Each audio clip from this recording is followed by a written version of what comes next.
अस्सलाम वालेकुम जी, मेरा नाम है उमर और मैं एक और वीडियो के साथ हाजिर हूँ। आज की वीडियो में जिस टॉपिक पर हम डिस्कशन करने वाले हैं वो ये है कि आखिर किस तरीके से आप अपनी मोटर व्हीकल की रजिस्ट्रेशन करवा सकते हैं एक्साइज एंड टैक्सेशन के ऑफिस में जाकर।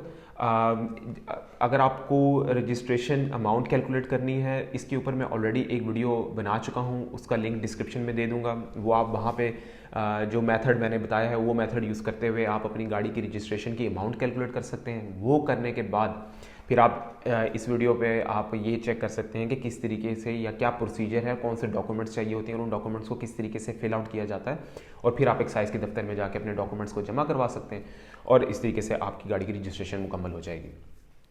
तो देख लेते हैं कि क्या डॉक्यूमेंट्स हैं वो जो चाहिए होते हैं गाड़ी की रजिस्ट्रेशन के लिए। हम मोटर कार, जो बॉडी टाइप है मोटर कार होगी।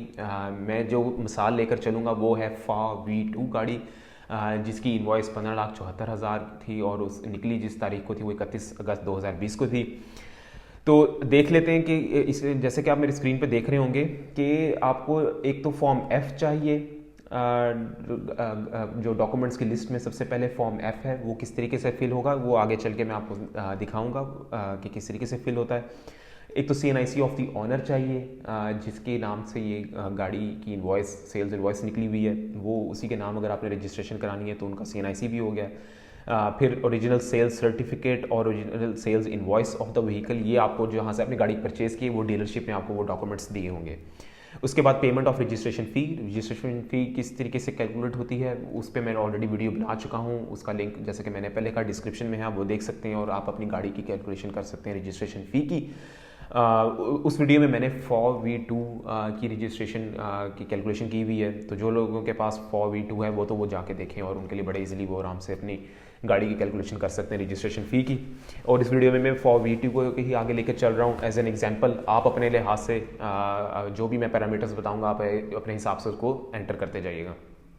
तो ये लिस्ट ऑफ डॉक्यूमेंट्स हैं जो आपने एक्साइज के दफ्तर में लेके जाने हैं गाड़ी की रजिस्ट्रेशन के लिए। अब बात कर लेते हैं कि जी फॉर्म F को किस तरीके से फिल किया जाता है। इस फॉर्म F का लिंक भी मैं डिस्क्रिप्शन में दे दूंगा, आप उसको प्रिंट कर सकते हैं और फिर जैसे जिसमें बताता जा रहा हूँ आप लिखते जाएं। 2 प्रिंट कर लीजिएगा, एक खाली रहने दीजिएगा, एक फिल कर लीजिएगा। इन केस अगर कोई एक्साइज के ऑफिस में जाके आपको कोई मिस्टेक, अगर वहाँ बैठे हुए मोटर ब्रांच के इंस्पेक्टर को लगता है कि ये मिस्टेक है, तो आपके पास फ़ौरन दूसरा फॉर्म होगा और वो फिल आउट कर लेंगे आप। ठीक हो गया जी। अब चलते हैं कि किस तरीके से फॉर्म F फिल होता है। तो सबसे पहले जी यहाँ पे फुल नेम आ जाएगा, मेरे केस में जैसे उमर इकराम है, फादर्स नेम लिखें मोहम्मद इकराम आ गया। फिर यहाँ पे एड्रेस आ जाएगा जहाँ पे मैं क्लिक कर रहा हूँ, यहाँ पे अपना मेलिंग एड्रेस लिखना है। यहाँ पे आपका CNIC नंबर आ गया। क्लास ऑफ व्हीकल, ये मैं क्लास पहले ही भी डिस्कस कर चुका हूँ पिछली वीडियो में। जो फॉ के केस में है वो motor car 4 to 6 seats 1200 to 1299 cc ये व्हीकल क्लास है। आपने अपने हिसाब से क्लास सेलेक्ट करनी है। और फिर टाइप ऑफ बॉडी जो है, इसमें आपने बॉडी टाइप बतानी है कि ये मोटर कार है या स्कूटर है, क्या है। तो ये बॉडी टाइप में ये जो V2 ये मोटर कार आ जाएगा। यहाँ पे मेकर्स नेम फॉ है। ईयर ऑफ मैन्युफैक्चर, आपका जो डीलरशिप जहाँ से आपने गाड़ी बाई की है वहाँ डॉक्यूमेंट्स आपको उन्होंने दिए होंगे जिसके अंदर तमाम टेक्निकल और स्पेसिफिकेशंस हैं V2 गाड़ी की या कोई भी और गाड़ी है। वहाँ पे आप देखेंगे ये गाड़ी ईयर ऑफ मैन्युफैक्चर क्या है। क्वाइट पॉसिबल कि गाड़ी 2019 की मैन्युफैक्चर हुई हो, बट फिर वो साल पूरा डीलरशिप पे खड़ी रही क्योंकि सेल नहीं हुई थी। अब आपने जाके पिछले महीने या इस महीने जाके वो गाड़ी परचेज़ की, तो अगर वो उसकी पिछले साल की मैन्युफैक्चरिंग है तो आपने 2019 लिखना है। इससे आपकी गाड़ी की जो इनवॉइस है बढ़ेगी नहीं, जो रजिस्ट्रेशन फ़ी है, बट ये एक रिक्वायर्ड इन्फॉर्मेशन एक्साइज को चाहिए होती है ये। तो यहाँ अपने हिसाब से आपने लिखना है। 2020 मेरे केस में थी तो 2020 लिख दिया मैंने। कलर, ऑल्दो मेरी गाड़ी का कलर वाइट है, लेकिन आपने सिर्फ वाइट नहीं लिखना, जो आपके डॉक्यूमेंट्स में बताया गया है कि ये आगे फर्दर स्पेसिफाई करें कि मेरे केस में ये डायमंड वाइट था तो यहाँ डायमंड वाइट आ गया। नंबर ऑफ सिलेंडर्स, ये फा के केस में 4 है।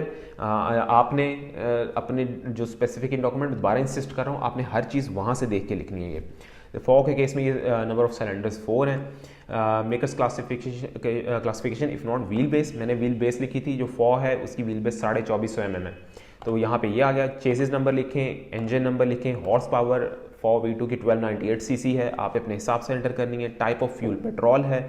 सीटिंग कैपेसिटी 4 है। अनलेडन वेट या कर्व वेट भी इसको कहते हैं, ये 981 किलोग्राम्स है, तो ये फॉ का। तो वो यहाँ पे ये आ जाएगा। टाइप ऑफ ऑनरशिप प्राइवेट है जी, और डेट ऑफ कमेंसमेंट खाली छोड़ दें, वहाँ पे जब डॉक्यूमेंट्स एक्सेप्ट हो जाएं वो जो इंस्पेक्टर है वही शायद इसके ऊपर लिख दे। इसके बाद आपने क्या करना है, यहाँ पे डिक्लेरेशन होती है कि आपने तमाम जो पर्टिकुलर्स बताए हैं वो अकॉर्डिंग टू द बुक हैं और दे आर करेक्ट। तो यहाँ पे सिग्नेचर हो गया। उसके बाद जो मोटर व्हीकल का इंस्पेक्टर है वो यहाँ पे अपने नाम और सिग्नेचर करेगा और अपनी स्टैंप लगाएगा, और इस तरीके से आपका ये फॉर्म F फिल हो गया।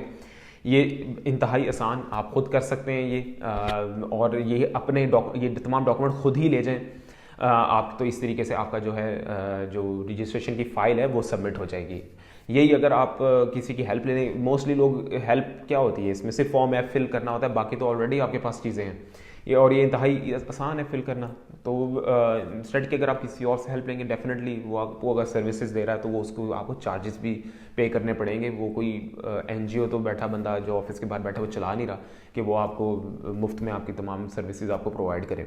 तो इसमें भी दो राय नहीं है, वो अगर चार्ज कर रहा है तो उसका हक है। तो अगर आप नहीं चाहते वो पे करना एक्स्ट्रा चार्जेस, तो ये जैसा कि मैंने समझाया, आप ये फार्मूला यूज़ करें, किस तरीके से आप अपना फिल आउट कर सकते हैं फॉर्म F, इसको साथ अटैच करें और फिर अपने डॉक्यूमेंट सबमिट करें, और आपको आपकी रजिस्ट्रेशन जो फाइल आपकी सबमिट हो जाएगी। और फिर ओरिजिनल जो फाइल है वो आपको कुछ दिनों बाद आपको या तो TCS कर देंगे या आपको कह देंगे कि भाई 2 दिन बाद आके ले जाएं। तो ये एक तमाम प्रोसीजर है। रजिस्ट्रेशन की अमाउंट किस तरीके से कैलकुलेट होती है, जैसा कि मैंने पहले कहा, उस पर ऑलरेडी वीडियो बन चुकी है, उसका डिस्क्रिप्शन में लिंक भी है, आप जाकर वो देख सकते हैं। और ये तमाम प्रोसीजर था ये गाड़ी की किस तरीके से न्यू कार की रजिस्ट्रेशन होती है। आई होप कि ये देखने के बाद आप इस काबिल हो जाएंगे कि आप अपनी गाड़ी की रजिस्ट्रेशन खुद अब कैरी ऑन कर सकेंगे एक्साइज के दफ्तर में। Thank you so much for watching this video, और इंशाल्लाह अगली वीडियो में एक नए टॉपिक के साथ आपके साथ मैं हाजिर हूँगा। बहुत बहुत शुक्रिया वीडियो देखने का।